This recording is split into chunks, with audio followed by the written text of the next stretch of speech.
இந்த பதிவை நீங்க பாக்குறீங்கன்னா உங்களுடைய வாழ்க்கை மாறப்போகுது அப்படின்றத அர்த்தம். ஸோ அப்படி உங்களுடைய வாழ்க்கைய மாத்திக்கிறதுக்கு என்னெல்லாம் நீங்க செய்யணும் அப்படின்றத யூனிவர்ஸ் சொல்ல போகுது அப்படின்றத இந்த பதிவுல நாம பார்க்கலாம். இந்த பதிவை நீங்க கடைசி வரைக்கும் ஸ்கிப் பண்ணாம பாருங்க. அப்பதான் உங்களுக்கு இன்னும் மேற்கொண்டு நிறைய தகவல்கள் தெரிய வரும். மேஷராசி. இப்போ உங்களோட லைஃப்பை மாத்திக்க நீங்க என்ன பண்ணணும் அப்படின்னு பார்க்கும்போது, உங்களுக்குள்ள உங்களோட மனசுல நிறைய விஷயங்களை போட்டு புதைச்சி வச்சிட்டு இருக்கீங்க. நிறைய ஹைட் பண்றீங்க. இது இது எங்கெல்லாம் ரிஃப்ளெக்ட் ஆகுது அப்படின்னு பார்க்கும்போது, இப்போ உங்களுக்கு வேலை செய்யற இடத்துல, இல்ல தொழில் செய்யற இடத்துல, உங்களுடைய திறமையை காட்டக்கூடிய இடங்கள்ல கூட நீங்க இப்படி உங்களோட மனசுல இருக்க விஷயங்களை ஹைட் பண்ணி வைக்கிறதுனால ஏதோ ஒரு தயக்கம், ஏதோ ஒரு பயம்.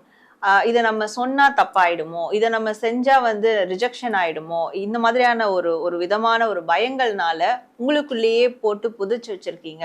ஸோ இதனால உங்களோட திறமை வெளியே வர்றதும் இல்லை, இதனால உங்களுடைய ஒரு டெவலப்மெண்ட், வாழ்க்கையினுடைய முன்னேற்றங்களும் அடுத்த லெவலுக்கு போகாம இருக்கு. அப்போ இதற்கு மேல நீங்க எந்த விஷயத்தையும் நீங்க மறைக்க கூடாது. அதுவும் எஸ்பெஷலி உங்களுடைய திறமைகள் சார்ந்த விஷயங்கள்ல நீங்க எதையுமே மறைக்க கூடாது.